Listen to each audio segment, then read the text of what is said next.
I'd like to call this regular meeting of the Town of Lincoln Council to order and ask everyone to rise for the national anthem.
Please be seated.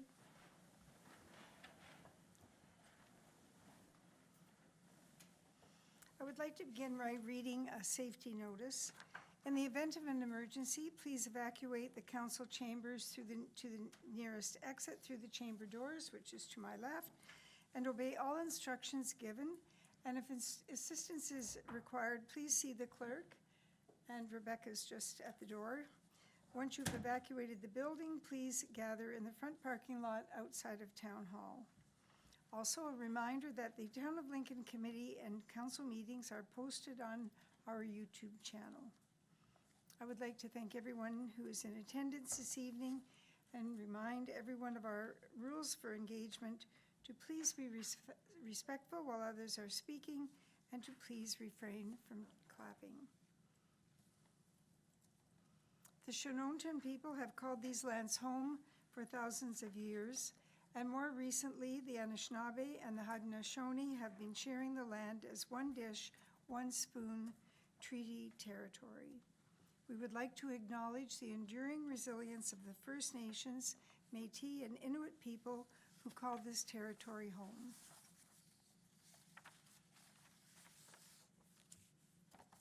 This evening, Councillor Russell sends his regrets, as does Councillor McPherson. To my right is Councillor and Deputy Mayor John Pachariva. To his right, Councillor Tony Burnett. To his right, Councillor Diane Ranjima. To my left, Councillor Mike Mikulik, Councillor Lynn Timmers, and Councillor Greg Reimer. Do any members have any amendments to the order of the agenda? We have one item to be added as 17.2 under reports of municipal officers by Councillor Ranjima for Councillor's information regarding Lincoln's Housing Task Force update report that was received today. And I believe that all members of council have been circulated this by the clerk. I require a 2/3 majority to add this item to the agenda. Your pleasure on the motion. All those in favor? There are none opposed. The motion is carried. Are there any declarations of interest? Do members have any announcements?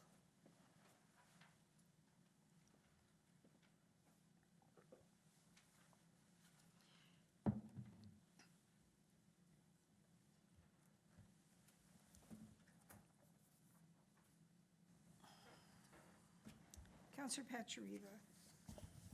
Yeah, thanks, Your Worship.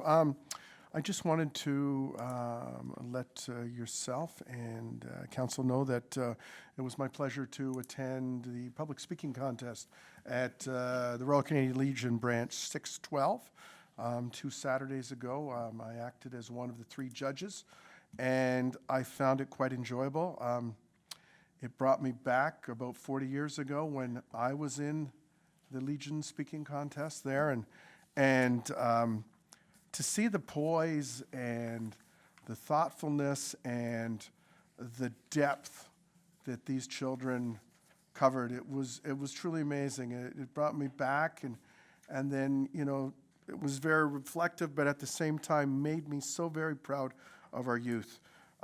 Topics covering my life as a dog, an introspective look at bullying, how, you know, playing both sides where they were in the role of the bully and then having been bullied, and how can you change that? And you can be an agent of change, but you need to step up, and you need to make your voice heard. So it was such an enjoyable day. So I just wanted to say thank you very much. And we had the students not only from Beamsville, but also from Grimsby. So it was a great day.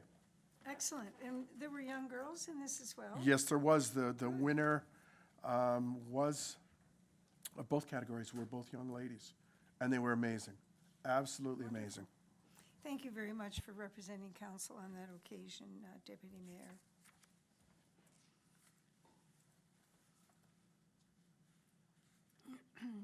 We're now considering, oh, my apologies. Councillor Njima.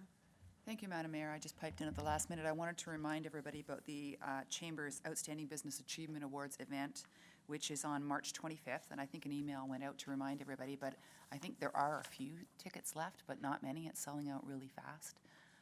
So if you haven't got a ticket, get a ticket, because I think there's room for 140, and I think today it was reported 125 are sold, so it's down to the wire. Very good. Thank you. All right, we are at proclamations, and there are no proclamations this evening. And we also have no recognitions this evening.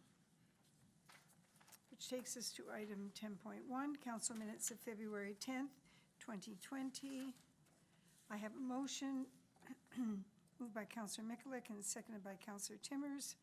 Approve the minutes of the following meetings of council. Council minutes of February the 10th, 2020. Pleasure on the motion. None opposed. The motion is carried.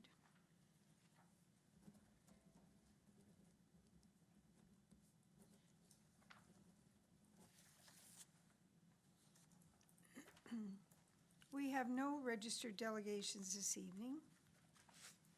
We have no presentations this evening.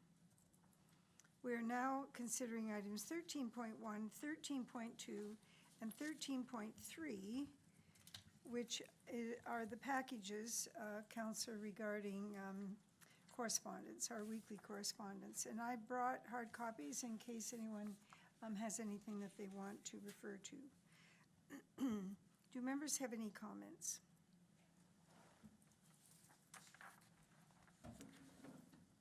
Councillor Mikulik?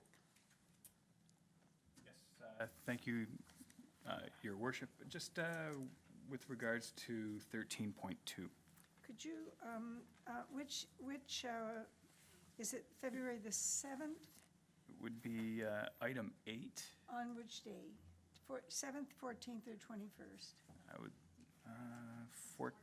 14th. On the 14th? And the item is number? Number 8. Number 8.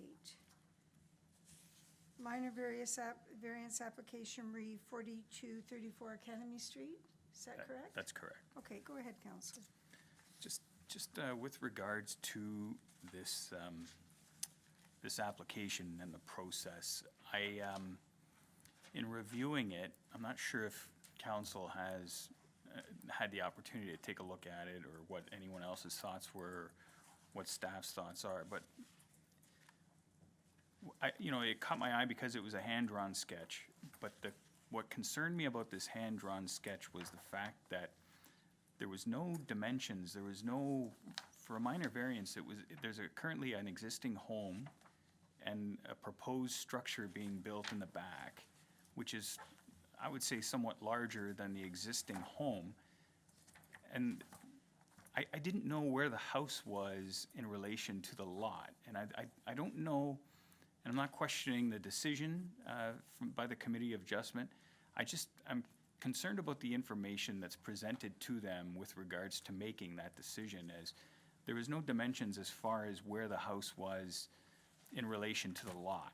I didn't know there was a lot size, but I didn't know how wide the driveway would have been to access that rear dwelling, whether it be accessory or whether it be storage. So, Let's find out what the, if we can get an answer, or whether we may have to wait. Kathleen, Ms. Dale, can you help us out, please? Through you, Madam Chair. So for Committee of Adjustment applications, currently the committee does accept hand-drawn sketches. And sometimes the information provided by the applicant probably could be better. So I think it's just something that we'll take a look at, just so that in the future we get better drawings for the committee. thank you very much. And again, the concern is that, you know, a lot of things happen, and it's not until after something's built that people come back and say, hey, what's this that just got built, and how did it come about? And my thoughts are is that I don't have no problem with the hand-drawn sketch. I think it's fine. It's just, I'd like to see a little more detail if I was sitting on that committee with regards to, you know, the distance from the lot line to the existing home, the setbacks to the neighboring home. Currently with that sketch, it appears like the home was in the middle of the lot, which I don't know if it was to the left or right, really, unless having done a site visit. And it's just in an effort to cover ourselves moving forward down the road in the future, should there be a concern as to how and what the process is with regards to it. So that's my thoughts. I think your concerns are well placed, Councillor. Ms. Dale, should we assume that that this is gone, this has been passed? Is there an opportunity for more information on this, or this was passed by the committee? Through you, Madam Chair, I believe the application has been approved by the Committee of Adjustment. Okay. What would the process be then for a concern of council to be taken to the committee? Does it require something in writing, or? Through you, Madam Chair, I think if council has some comments on any particular application, they should send them to our Secretary Treasurer of the Committee of Adjustment, and then that way they can be passed along to the Committee of Adjustment members. Okay, so, I'm sorry, I couldn't really hear the earlier part. Who would it go to? It would go to our Secretary Treasurer of the Committee of Adjustment. So as long as planning staff gets a copy, we can make sure that the Committee of Adjustment members also have a copy of it. Okay. Are the verbal comments of Councillor Mikulik sufficient?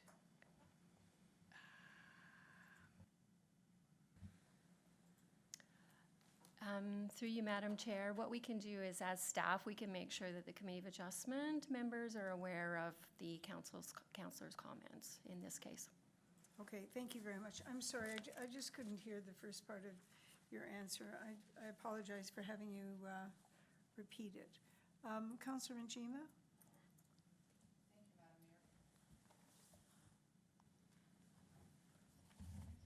Thank you, Madam Mayor. Further to that, I'm not certain that sending out a message to the committee members will be sufficient in this case. If we really feel that the sketches don't have enough, that we're not requiring enough information from applicants on their sketches. So I'm questioning that, sending a message to committee members, if that will be enough. Who does it need to go to if we really feel that the information isn't there? How do we change policy or influence the change in policy? All right. Madam Clerk, do you have anything to add to this? Ms. Dale? Through you, Madam Mayor. So I think on a go-forward basis, since this has been brought to our attention, what staff can do is make sure that when we get minor variance application sketches, that they're a little bit more complete, so that in the future, when either the public who get a copy of the notice or any of the committee members, at least they've got more information when they consider the decision. The other thing to keep in mind too, with committee of adjustment applications, all of the committee members are also required to do a site visit before the meeting so that they've seen the property as well. Okay, thank you. Mr. CAO, do you have anything to add? Through you, Madam Mayor. I mean, I concur with Director Dale's comments, and I think in looking at the report that accompanied this drawing, the report probably goes into the right level of depth in terms of rear setbacks, lot lines and so forth, but I think, you know, looking at the drawing, you know, I concur with some of the councillors' comments. You have to do your own math here in terms of looking at what the setbacks are and where the driveway is and so forth. So I think we can definitely, as Kathleen highlighted, make sure from our own perspective, we're engaging in conversations with applicants. Okay. Councillor Njima, if you and Councillor Mikulik want to have a little discussion about this, and if you want to bring forward a motion, that would be fine. You know, if you feel that, you know, we need a little bit more, something a little bit more formal, I certainly respect that. Otherwise, I'll wait and see if you do that. If not, we're assured that it will go forward through staff. Councillor Timmers. Thank you, Mayor Easton. Just a comment regarding the application. The part that we're seeing is just the drawing, but if you went to the agenda and you opened up the report, it's very clear exactly what the setbacks are in great detail. So if you want to know more detail, you can just go to the agenda and read the report. So that's Okay, my so comment on that. this is just one It's part of very- what you're receiving. Yeah, like if you want to read the full report, it gives a lot of detail All about right. the application and the setbacks and the measurements and everything that you need to know. So, thank you. That's fine, thank you. Councillor Mikulik? Thank you, Madam Mayor. I did read the report. However, in the report, it doesn't state where the house is located on that lot line. It does not, I don't know if it's 4 feet from the lot line or 14 feet from the lot line. So that's ultimately is the concern that I have. Okay. But I did read the report, and I also read the minutes of the meeting that the Committee of Adjustments had. Very good, okay. Well, I'm going to leave it, councillors. If you have a note that you want sent forward in a more formal way, we can certainly do that. All right, are there any other councillors with questions on any of these, any of the correspondence? Let me go back now and say, is there anything for February the 7th? Any commentary? Is there anything else on February 14th? And are there any items then from February the 21st? All right, that being the case, I have a motion moved by Councillor Timmers and seconded by Councillor Mikulik. Receive and file the following council information packages. Council information package February the 7th, February 14th, February 21st, 2020. Your pleasure on the motion. All those in favor? There are none opposed. The motion is carried.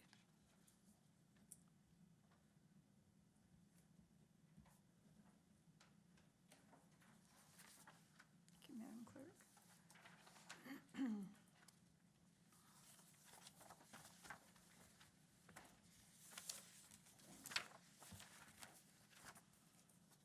We'll now consider item 14.1, Committee of the Whole minutes from February 24th, 2020.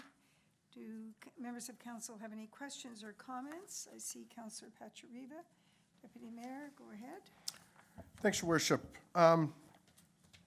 After attending last Thursday night's active transportation meeting, I feel compelled to speak about the decision made to not accept the compromise that this Citizen Advisory Committee had recommended to remove the on-street parking in order to have bike lanes. and thereby not delaying the project by having to relocate the gas line as proposed by option number 2. The Active Transportation Citizen Advisory Committee supported the traffic calming measures, the inclusion of sidewalks, the use of bump outs, and raised crosswalks on the street.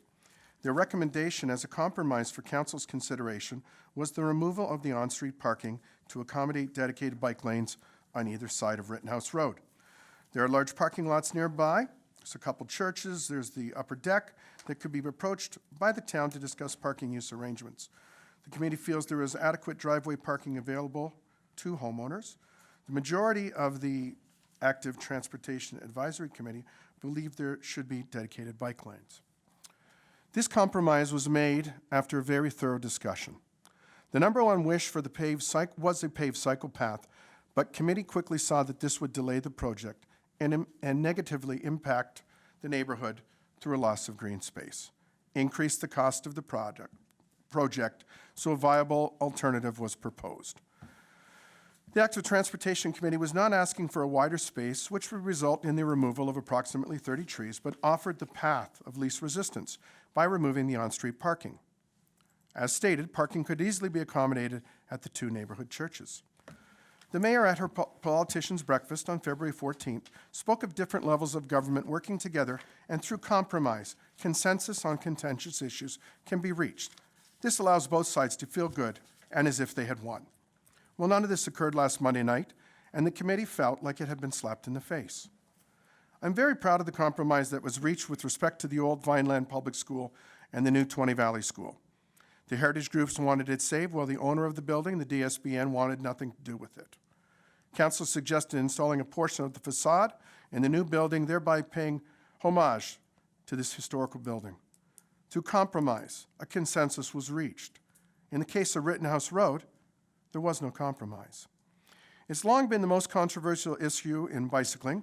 Should people on bikes ride in traffic with cars, using the same infrastructure and following the same procedures? Should we ride on the sidewalks with pedestrians? Or should they have their own place to ride that's designed specifically for bicycling? Like Goldilocks, all these options have been tried. Riding with faster, heavier cars is hard on the cyclist. Riding with slower, roaming pedestrians is hard on them. Only when cyclists have their own place in traffic are things anywhere near just right. A study found in the Montreal Gazette recently shows that dedicated bike lanes work in North American cities and towns like they do in Europe, and it borders on negligence not to build such infrastructure when given the opportunity. If we look at Ontario Book 18 of the Ontario Traffic Manual for Cycling Facilities, which is the Bible for public works departments, on page 12 and 13, we see the 4 types of cyclists. Strong and fearless, which make up 1%. These are your club riders that will ride through hell or high water. Enthused and confident provide 7%. These, again, are dedicated, hardcore riders which will overcome any obstacle that's placed in front of them. No way, no how make up 32%. Doesn't matter if there's dedicated bike lanes, a cycle path, they just won't do it.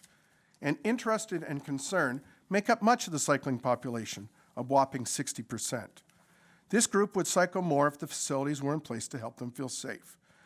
This was a common theme that came out of the Active Transportation Committee in its inaugural reign. A simple environmental scan of the neighborhood using Google Earth shows approximately 260 homes in Cherry Hill, with 2 residents per household, giving 520 people. And 60% of this number translates into 312 potential riders based on ministry documents. Making a connection at the substreet in the northeast corner would now provide a loop to go across Rittenhouse Road, through the cemetery, down Martin Road, east on Claus, up Victoria, back to Heritage Village and the newly installed link.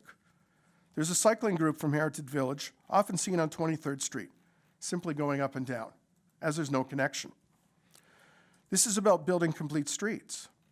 Again, when looking at the subdivision south of Rittenhouse and using the same formula, there's another 120 kids who could ride safely to and from school. In a pair of recent Canadian studies, injuries can be cut by an astounding 90% using bike lanes or cycle paths as compared to on-street with no bike lanes. And you must picture a primary school child riding on a bike that's probably below the height of a door. So when you've got on-street parking and share the road, doors can come open and act as hazards. The impact of bike lanes allows everyone to feel safer on the roads: cyclists, pedestrians, and motorists. Women especially are more likely to commute by bike if they have access to protected bike lanes. Bike lanes mean fewer conflicts. Bike lanes mean less traffic. Bike lanes improve public health. Bike lanes grow retail sales. Bike lanes make streets look good. We must remember the design work was originally scheduled for Rittenhouse Road for 2024, and reconstruction was dated for 2025, based on report TR 16-18, the 10-year capital plan 2017 to 2026. We must look at this project holistically, not in isolation. While we haven't engaged the broader community, only the neighbors, the project won't be delayed. It's only a 3-week pause to gain the entire neighborhood's impact. A politician looks narrowly at a 4-year window seeking to get reelected. A visionary makes change, is a social disruptor, and seeks innovation through iteration. I remember hearing that at AMO in August. Innovation focuses upon the end user, and it isn't a reaction, it's an action. We need to lead rather than follow. We need to make innovation our habit, not our goal. As long as we can continue to allow streets to be not dominated by cars, we need to go the extra mile, or 1,000 miles, to ensure that everyone who isn't in a motor vehicle at any given time is still able to move freely. Separated infrastructure like sidewalks and bike lanes are necessary if a car-orientated town is to be navigable by unarmored humans. Someday I hope we don't need them. Until then, given the opportunity, it's our job to build them as well as possible.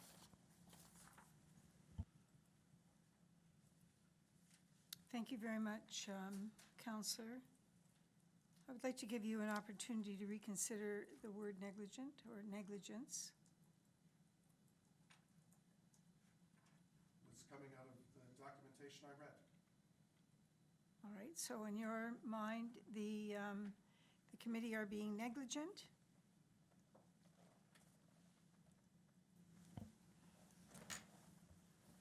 The committee of the whole is, yes. Thank you. All right, well, I thank you very much for your comments, and I'm going to read the motion, and we'll see where we go from there. I have a motion moved by Councillor Timmers and seconded by Councillor Mikulik. Approve the following recommendations from standing committees. Committee of the Whole minutes of February 24th, 2020.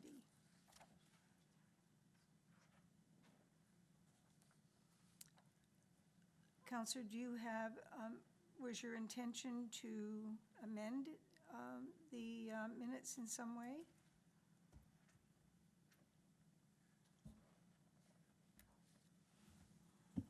Through you, Your Worship, I would just like to deal with this item, which I wrote down, AT or PW 0520 Rittenhouse Road separately, and ask for a recorded vote on it. Okay, all right. Let's have a motion first to lift it. Madam Clerk, if you wouldn't mind just reviewing the process that we're going to go through. So for a recorded vote to be taken upon the request by a member immediately before or after a vote is taken, when a recorded vote is required, the chair will state the question and the clerk will call for those members to rise, at which time the clerk will record the name of each member standing and the names of those who voted in favor and those who voted against the motion shall be entered into the minutes. On the appropriate form, the clerk will also record the number of members absent, and a failure to vote by a member who was present at the meeting at the time of the vote and who is qualified to vote shall be deemed to be in the negative vote. So what you can do with that motion right there is also lift the item and put it onto that motion paper, and then we can do it that way. All right, is this a reconsideration, Madam Clerk? This would be a reconsideration of that item. All right, and in the reconsideration of that item, is the person who voted in favor of the motion able to request a reconsideration, or a person who voted against the motion? The person who is in favor of who voted on that motion.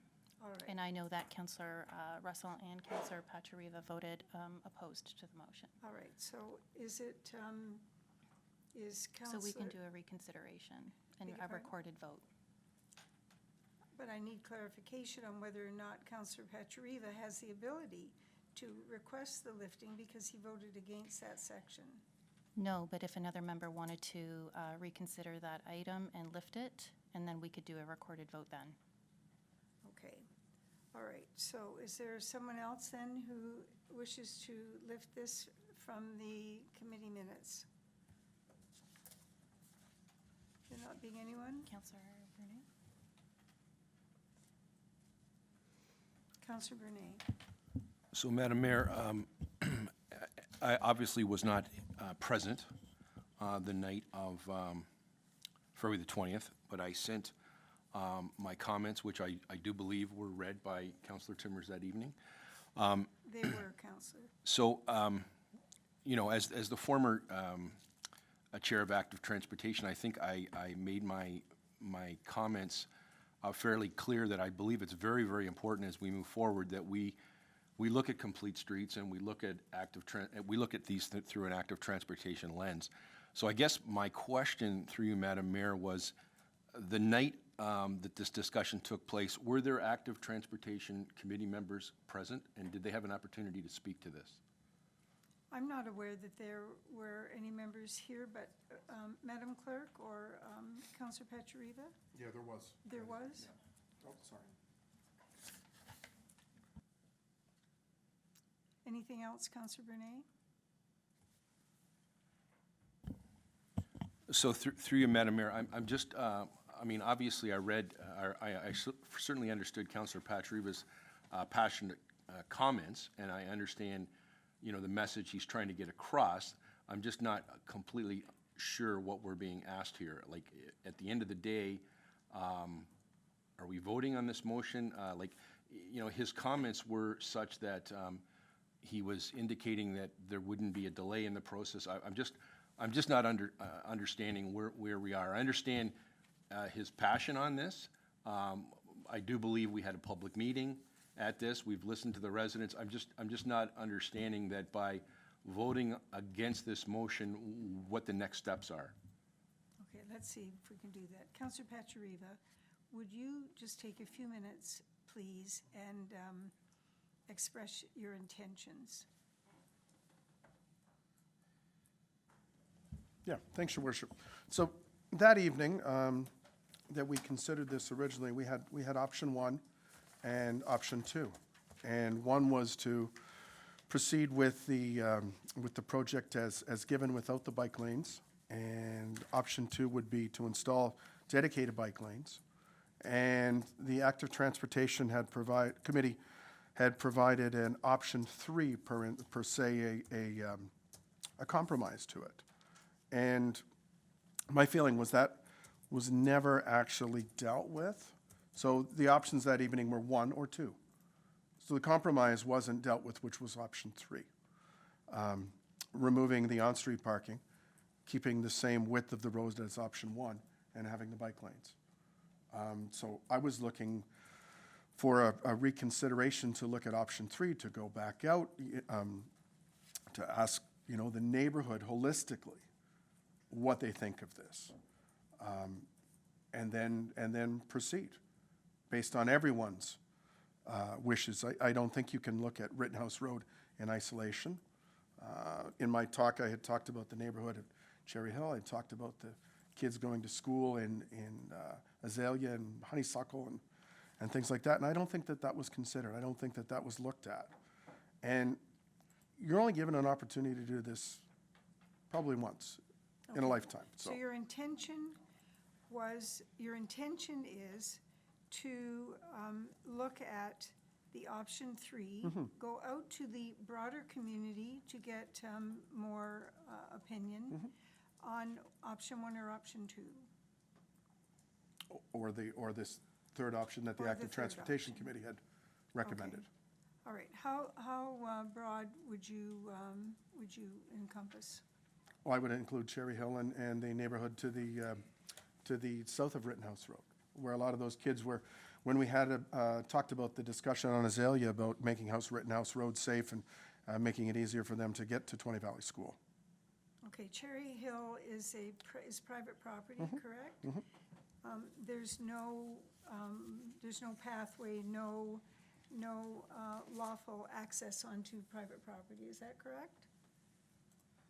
Mr. CAO? Through you, Madam Mayor, I'm going to look to Dave to verify that. I think both he and Director Dale are analyzing that inquiry. I believe there may be, but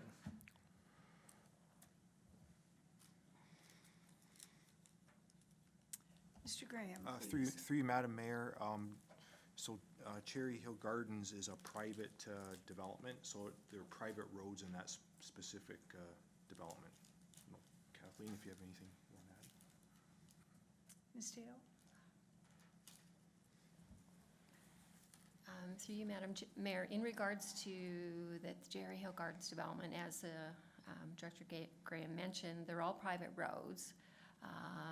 So the access into the site, there is a driveway into the site off of Rittenhouse Road, but they don't have any specific bike lanes or walkways or anything like that, other than some small internal ones. They don't have any, it's a development that's probably was built in the, I'm trying to think now, late 90s. Yeah, so it's just a road with it's a private road, so I think, I imagine a lot of the residents either walk on the sidewalks within the development, or they walk on the private roads, and they may cycle on the private roads. Okay, but our plan isn't to put cycling lanes there. Not, even without this project going on. Would we be looking through the Transportation Master Plan to put a cycling route through Cherry Hill? Through you, Madam Mayor, no, we wouldn't, no. Okay, all right, just give me a moment here. Mr. CAO?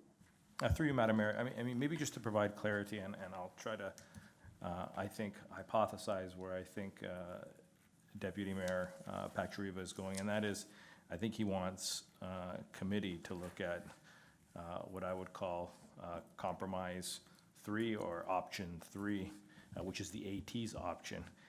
And I think you want committee to potentially vote on whether that is something the committee would entertain. So I think, in an effort to oversimplify and provide some clarity, I think the councillor wants something lifted, the report, and an ability to vote on option 3, which did not move forward last week. Okay, is that accurate? Yeah, that's very accurate. Okay, thank you. All right, Councillor Benet, do you have anything more? You're on. Oh, sorry. Thank you. You're on. So through you, Madam Mayor, I'm just, again, I know I tried to articulate through my message that, when we toured with the school bus company and the principal and the region and our public works staff, a couple of years ago, we heard loud and clear from the residents of Rittenhouse Road, and I realize Councillor Pachariva is saying we need to look at this through a lens just not on Rittenhouse Road, but those residents were very concerned when we walked there, and we heard it loud and clear, and I've gone out of my way to talk to the ward councillors about the concern of on-street parking. So I guess my only concern about voting on this and possibly looking at another option is the assumption, or what appears to me to be an assumption, that the Active Transportation Committee is assuming that there is adequate parking,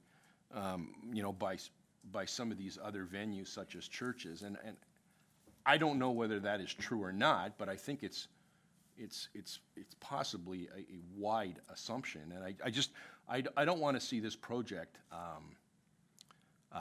delayed for the wrong reasons. But, if the Active Transportation has gone beyond this and they've already started talking to church groups, I don't know. I don't know where this conversation is. I'm kind of caught off guard. So I just know what the ward councillors have been hearing from those residents down there, and to lose 19 on-street parking was a big concern. We heard that loud and clear at the public meeting, so that would be my concern.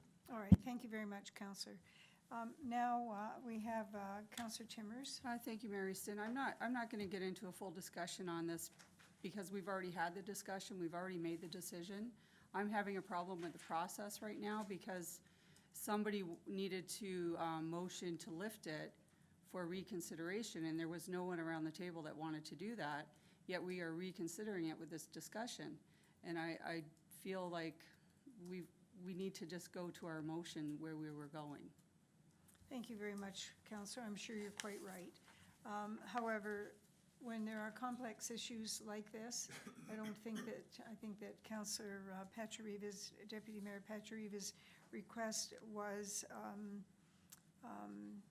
that his intentions are very honorable and he's attempting to represent the desires of the committee, so I have given him some considerable latitude. However, I'm now going to consider Councillor Reimer, and then I'm going to read the motion. Councillor Reimer. Thank you, Mayor Easton. My first comment would be something very similar to what Lyndon, Councillor Timmers had mentioned, and another to the issue itself. For myself, I fully understood there was another option on the table when we discussed. While it might not have been referred to as a third option, I realized from the Active Transportation Committee report that they were making a compromise there, so I was fully aware of that. And my comments that I spoke to the loss of parking, so I fully understood that. I think the comment about upper deck parking and the local churches parking is I look past that. I don't think that's a viable option at all. There's liabilities to consider. There's a reason they have parking lots because they use them. To have neighbors using them, to me, isn't a viable option.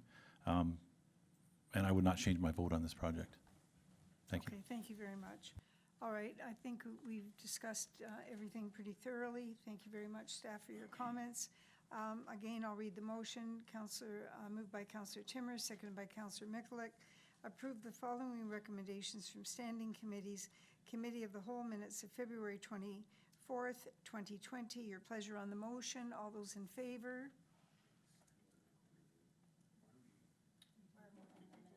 Beg your pardon?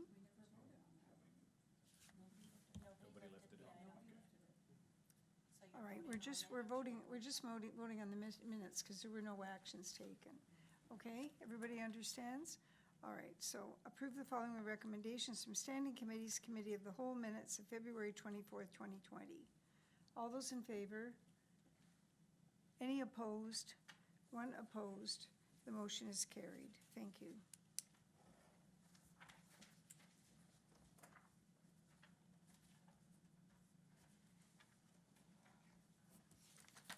Thank you.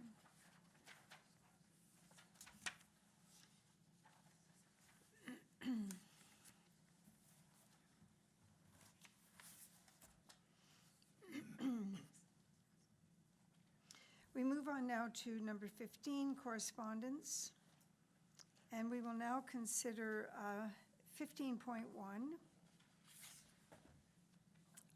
the Niagara Region motion the new West Lincoln Memorial Hospital dated February the 20th, 2020.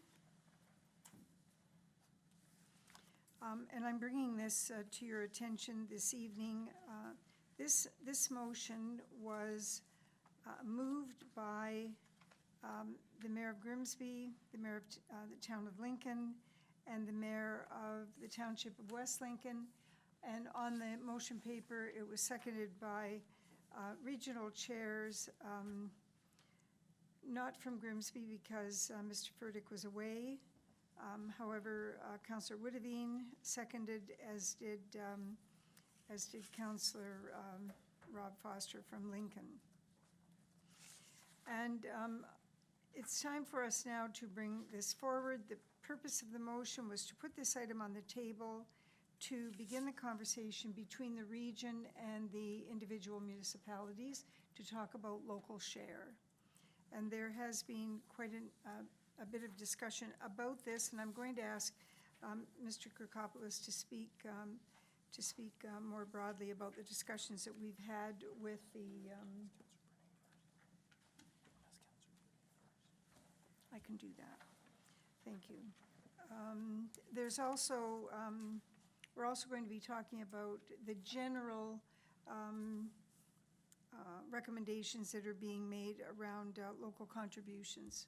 So, Councillor Brunet, if you have any comments about this at all? I didn't know whether you had had any advisory committee meetings, but if you'd like to speak to it, please do so. Thank you, Madam Mayor. So yes, I appreciate the opportunity as this council's Community Advisory Board representative on the West Lincoln Memorial Hospital. And, you know, we've had a number of discussions that go back to the early fall, where we were first notified that, you know, community commitments would be required by June the 1st. So I'm very pleased to see this motion brought forward by the West Niagara mayors and the regional representatives. So I do appreciate the opportunity to make a couple of comments. So first and foremost, I know we would all agree that this is great news to see that we have now reached this stage as we're moving from stage 2 to stage 3, and that we have partners working together to move our plans forward for a new West Lincoln Memorial Hospital. This time it feels different, and that is evidenced by the fact that we have strong provincial support. New hospitals are funded by the Ontario government in partnership with local communities. This is a policy that came into effect approximately 15 years ago. Discussions at this council around a rebuild and supporting have occurred at a council level since back in 2002, whereby initial tax levies were implemented here in Lincoln, and I also know in West Lincoln. The amount contributed to the current project, however, will not be the same as the amount committed in 2002, both in size and in formula. But the levied amounts collected to date will be used for the purpose and be carried forward, so that is great news. I think most of us know that within Lincoln, we have some money in the bank for the rebuild, a little less than $2.5 million, and collectively with West Lincoln, Grimsby, and Lincoln, we have approximately $10.4 million.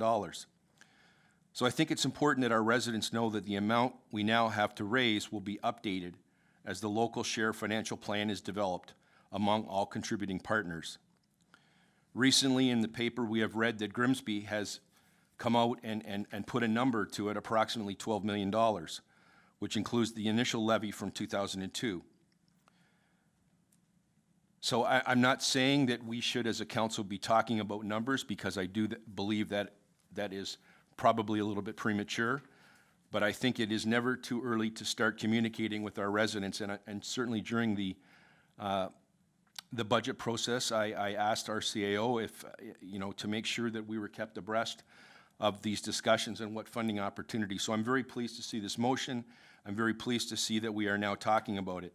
And just for those residents that are at home listening, you know, if the numbers, and I'm not suggesting, but if the numbers that Grimsby is talking in the neighborhood of 12 million, that would put the town of Lincoln somewhere in the range of 7 to 9 million. And again, I want to say that, you know, those are very preliminary numbers. For those that want to know how the local contribution is made up, local contributions of funding are mandated as 10% of construction costs, 100% of furniture, fixtures, and equipment, and 100% of parking lot construction. So in other words, the local sharing of financial typically equates to 30% of the full project cost for a new hospital.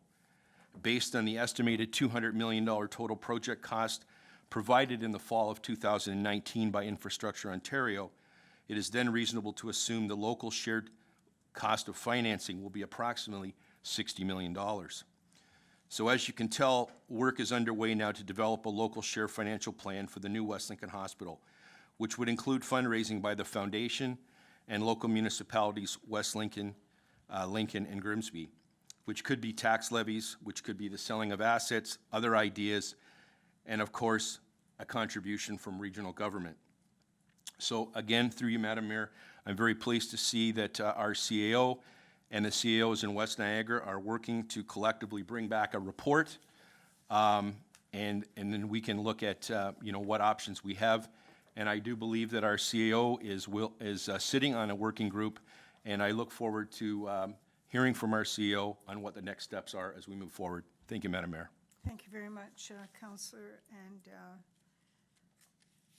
I think we'll move on then to Mr. CAO to hear what he has to say. There certainly have been quite a number of meetings in the last 6 weeks or so. Mr. Kirkopoulos. Through you, Madam Mayor, and thank you to council for the opportunity to speak on some of the initial next steps. And I think first and foremost, the reason we're having the discussion this evening is the motion submitted by Mayor Easton through Niagara Region. And so really, our first step is to engage with the region. We are having conversations with both their chief financial officer as well as the CAO regarding the local share financing plan. And I think, from the context of some of the numbers that are out there and some of the assumptions that have been made in the preliminary conversations, it will be important to land on a number that Niagara Region is willing and able to contribute, whether that be less than we may be hypothesizing internally and amongst our working group, or in line with what we're thinking. So we find ourselves right now heading into March 2nd. So those conversations are continuing between the municipalities, the foundation, and the hospital to develop an agreed-upon approach.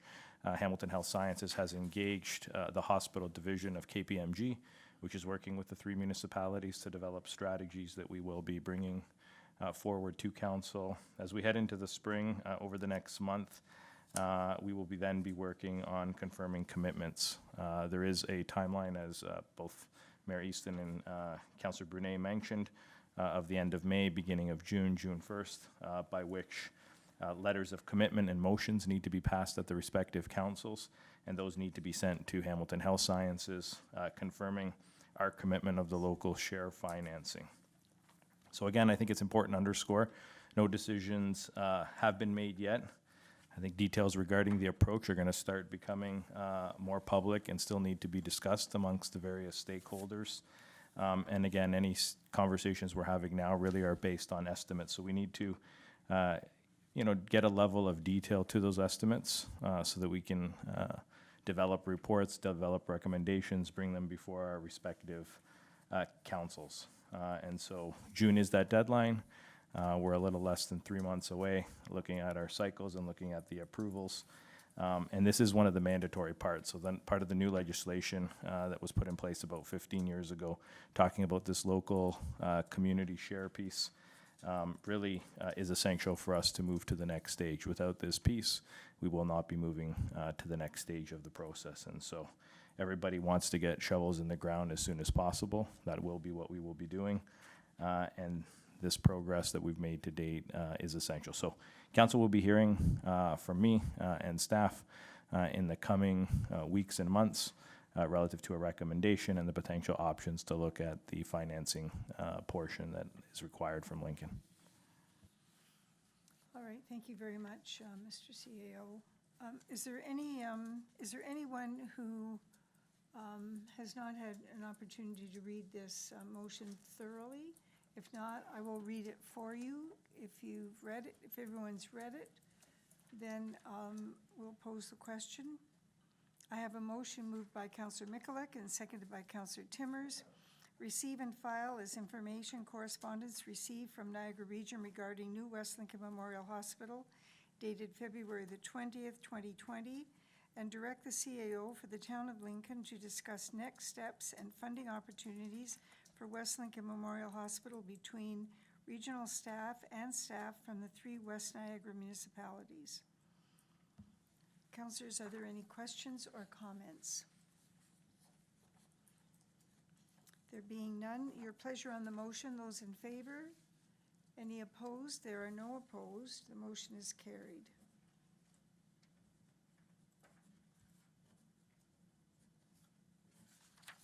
Thank you.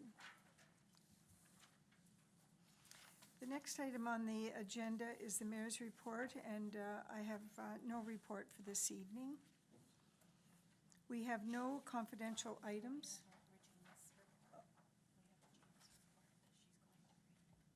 Oh, yes, all right. I do have a motion, however, moved by Councillor Pachariva and seconded by Councillor Rinchima to receive and file as information the Councillor Rinchima's update report regarding Lincoln's Housing Task Force on March the 2nd, 2020. And that report was circulated by the clerk. And Councillor Rinchima, if you would like to address your report. This is really a continuation of our last council meeting where you brought information on the Housing Task Force forward. And Councillor Njima, if you would like to speak briefly about the Indwell tour and then talk about this, I think the flow would be very appropriate. Okay, thank you, Madam Mayor. I can do that. About 3 weeks ago, I would say, the Housing Task Force, along with Shannon McKay and Mike Kirkopoulos and Matt Bruder, I think I'm hitting everybody, and Madam Mayor as well, Councillor Brunei. Right, so Councillor Brunei and Councillor Timmers and Councillor Mikulik, all being members of the Housing Task Force, went on a tour, were invited for a tour to some facilities in Hamilton owned by Indwell Housing. We started at the John F. Perkins Center, which is a building on Main Street that houses their main offices for all of their housing developments in all of the municipalities, I believe, that they have housing developments in. And in this building, they also have housing units above the offices. They took us to their facility across the road, which is also an affordable housing building with a higher level of support. We went through that building, and we also went through a tour of another building that they're reconstructing. It's an adaptive reuse of a building in East Hamilton. I think it was a former restaurant, and really interesting what they're doing through that organization. And that leads me to this report of a presentation that I went to on Wednesday night.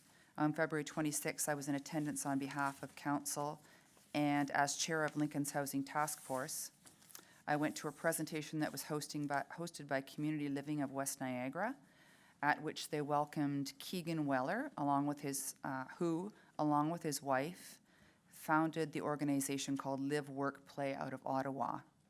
Live, Work, Play has been in existence for several decades, and it provides housing in partnerships with other organizations to individuals with intellectual challenges.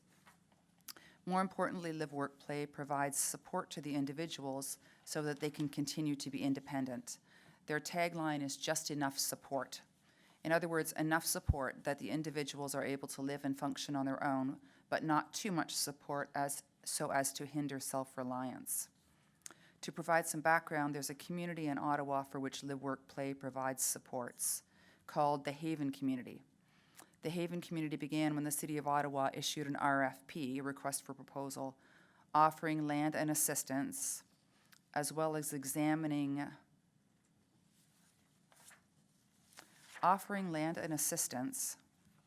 as well as reaching out to those that want to provide supportive housing and looking for a proposal to do so.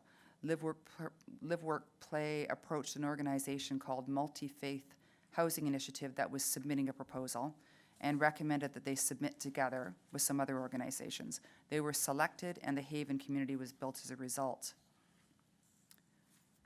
10 homes of the 98 units, this is from the Haven Community website, 10 homes of the 98 units in the Haven are designed to comfortably accommodate at least one member who has a physical disability.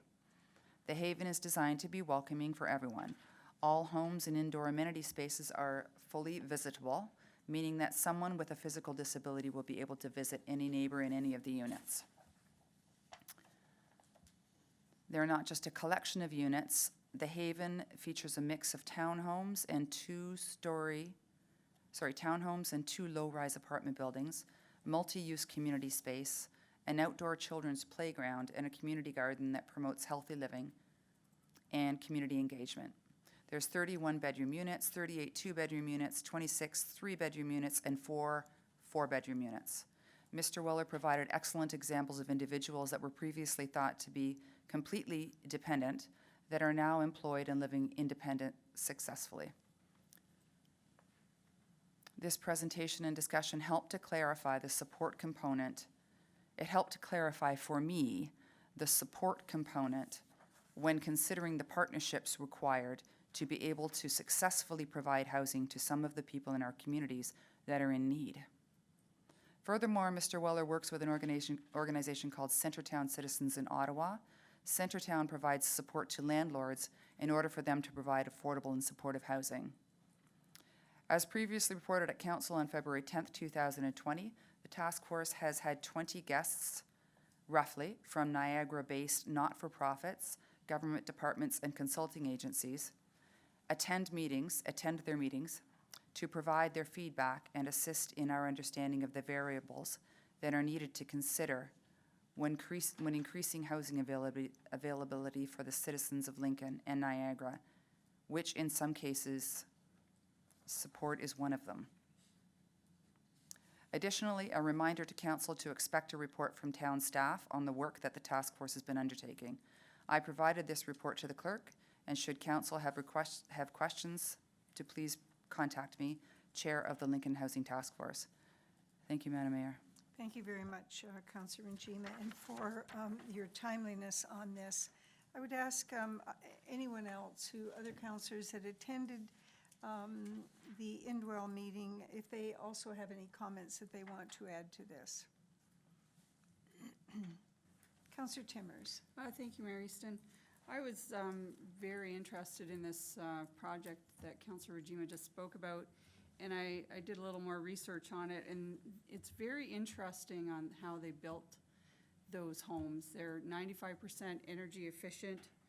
They have high energy furnaces for heating, and everything they can possibly do to keep the costs down to the over 300 people that live there. And I think that's really quite an accomplishment that they achieved a 95% energy efficiency on those buildings. They even recycled and reused all the construction materials that were left over from the build. They sorted them, recycled them, reused them. It's a very interesting project, and I would encourage everyone to check it out on the link. I think the link is in the report, and very exciting and very doable. So, thank you. Thank you very much, Councillor. And Councillor Mikulik. Thank you, Madam Mayor. I just want to compliment Councillor Renchima on her report and the effort she's made with this task force. Sitting on this task force, I've appreciated all the guests that we've interviewed and spoke with. I particularly enjoyed that visit to Endwell. As a decision maker, forced to make difficult decisions and possibly ruffling feathers with those decisions, it's important that we see the success that comes out of these sort of developments that some may view as being a negative impact to a community, but I thought was a fantastic contribution to those communities. So it's been a pleasure sitting on that task force. Thank you. Councillor Njima again. Thank you, Madam Mayor. I want to speak further to Councillor Mikulik's comments. It has been an extremely interesting task force to be involved in, and I want to give credit to Councillor Brunet for organizing that tour of the Indwell Housing Initiative. Thank you very much, Councillor. I had the opportunity, mostly motivated by the ongoing discussion that we're having, we're moving to a point, I think, where we're going to be starting to make some decisions. And I made a request to meet with the Board of Community Care of West Niagara. Because of the work that their Executive Director, Carol Frewer, has done on, she has carried out very deliberate research on poverty in Lincoln. And she's done this twice now, so she has a good basis of comparison. I wanted to speak to them about the work that we were doing. And the main reason for me going is because I want to begin to the whole idea of socializing and destigmatizing poverty, and also to limit the objectifying of people who are in poverty, and many of those people, their lives could be made much better if they had housing. And so we now know that everything revolves around having a place to sleep at night and a place where you can be safe. I'm very encouraged by this terminology around supportive living and how, when we saw all those different housing places, all the different addresses, each one had similar people living in that, a certain address. They would get a certain level. Someone else would be living with other people who were somewhat compatible with similar issues. They received a different level of support. There was no chaos in the corridors. Things were very, very clean, and some of the amenities that they had were very, again, compatible to the people that were living there, provided them with certain amenities that were very normalizing. And the third place that we went, the third address, that was really the most complex. But even then, you could tell that there was a lot of analysis that had gone on, a very, very careful decision-making about the level of support that's needed. And again, things at that address, there weren't people roaming around the hallways, and there weren't pizza boxes piled up all over the place. There weren't people yelling at each other. There was no chaos. Again, these people have a very livable address now, and they live in a very respectful manner, and it was very encouraging. And certainly, according to the numbers, the dollars that they are able to attract, it says a great deal about how how private enterprise views what's going on. So we have a great deal to choose from as we move forward to address issues of social inequity in our community. Housing affordability and a strong economy, I think they are priorities of this council. And going forward, it certainly builds a very strong community. So I thank you all for your interest and the compassion and passion that you're putting behind this. I look forward to our next decision, it's for certain. So I have the motion, again, moved by Councillor Pachariva, seconded by Councillor Regima, to receive and file as information the Councillor Regima's update report regarding Lincoln's Housing Task Force on March the 2nd, 2020. Your pleasure on the motion. All those in favor? There are none opposed. The motion is carried.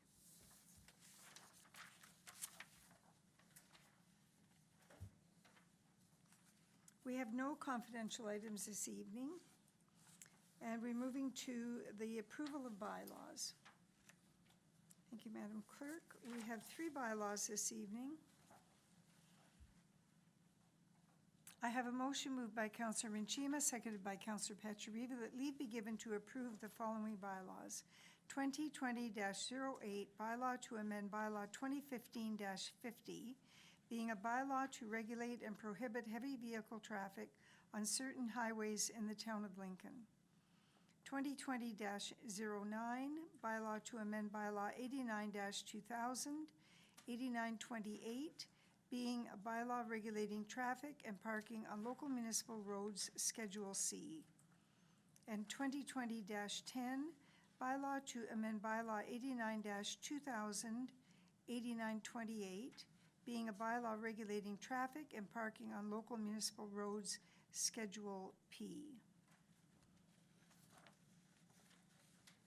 Are there any comments? Your pleasure on the motion? None opposed. The motion is carried.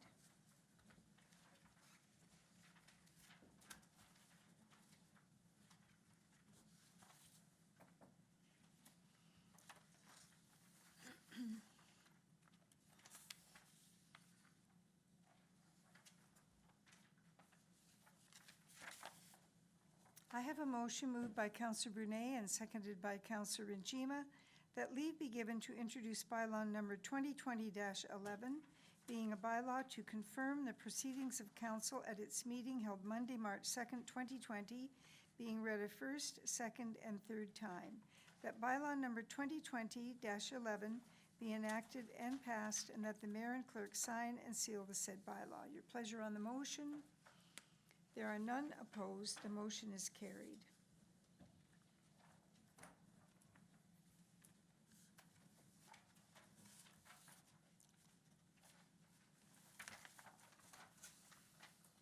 I have a motion moved by Counselor Mikulik, seconded by Counselor Timmers, that council on March 2nd, 2020 be adjourned. All those in favor? The motion is carried. None opposed.